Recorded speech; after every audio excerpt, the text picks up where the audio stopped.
দর্শক, কিছুক্ষণ আগেই নতুন বাজেট ঘোষণা করেছেন অর্থ উপদেষ্টা এবং এই মাঝেই আমরা একটু জেনে নিতে চাই আমাদের সহকর্মী নাইম আবিরের কাছ থেকে। তাকে আমন্ত্রণ জানাতে চাই এখন দুপুরের আয়োজনে। জানবো না আবির, আপনার কাছ থেকে বাজেটে তো আসলে সাধারণভাবে সাধারণ মানুষের একটাই কনসার্ন থাকে যে কোন প্রোডাক্টের দাম বেশি বাড়ছে, কোনটির দাম কত পরিমাণের কমছে। এই বিষয়টি শুরুতে আপনি একটু আমাদেরকে জানাবেন কোন কোন পণ্যের দাম বাড়ছে এবারের অর্থ বছরের বাজেটে। শুরুতেই যদি বলি যে দাম বাড়ার তালিকার কথা, তাহলে যারা ছেলেরা আছে তাদের একটু মন খারাপ করে দিতে চাই।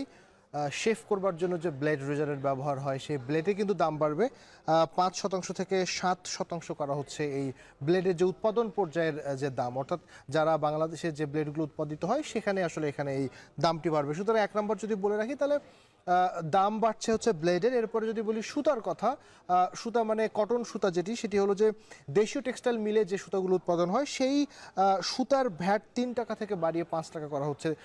নিশ্চয়ই আপনি জানেন যে দেশের যে সুতা আমরা উৎপাদন করি বা যে সুতার মাধ্যমে আসলে বিভিন্ন পোশাক আমাদের আসে, বিশেষ করে যদি আমি বলি যে গামছা যারা ব্যবহার করি, একই সাথে লুঙ্গি ব্যবহার করি, শাড়ি, এইসব জায়গায় যে সুতার ব্যবহারগুলো হয়, সুতরাং স্বাভাবিকভাবে যখন সুতার ভ্যাট আপনি উৎপাদন পর্যায়ে বাড়াবেন 3 টাকা থেকে 5 টাকা হবে, এর কিন্তু প্রভাব একেবারে এসে এই বাজারে পড়বে। কারণ আপনি জানেন যে সেখানে গামছার উপর প্রভাব পড়বে, লুঙ্গির উপর প্রভাব পড়বে, শাড়ির উপর প্রভাব পড়বে। সুতরাং এটি বলা যায় যে নিত্য যে পোশাক, অর্থাৎ আমরা ছেলেরা বা মেয়েরা যারাই ব্যবহার করি না কেন, সেখানে একটা প্রভাব পড়বে, দেশীয় পণ্যগুলো, দেশীয় পণ্যের যে সুতার ব্যবহার যেখানে আছে। এবার একটু বলি যে আলো আসলে আমরা সবাই পছন্দ করি, যে আমরা এখানে দাঁড়িয়ে আছি, চারদিকে আমাদের আলো রয়েছে, তো আলোর দেখা বা আলোর সহযোগিতা নিতে গেলেও কিন্তু আপনাকে অতিরিক্ত টাকা গুনতে হবে। মানে যদি বলি যে এলইডি লাইটের যে বাতি, অর্থাৎ এখন সব থেকে বেশি সাশ্রয়ী বাতি, তার কিন্তু আমদানি শুল্ক 10% বেড়ে হবার সম্ভাবনা তৈরি হয়েছে। বা যতক্ষণ যেহেতু বাজেট ইতিমধ্যে ঘোষণা হয়ে গেছে, আমরা যদি বলতে পারি যে আর সম্ভাবনার জায়গায় নেই আসলে, একেবারে সেটি নিশ্চিতভাবে হচ্ছে যে প্রস্তাবিত বাজেট পরবর্তীতে যদি কোনো সংশোধন না হয়ে থাকে তাহলে সেই প্রস্তাব করা হয়েছে। অর্থাৎ বুঝতে পারছেন যে এলইডি বাল্বের দাম কিন্তু এখানে বারবার একটা সম্ভাবনা তৈরি হয়েছে।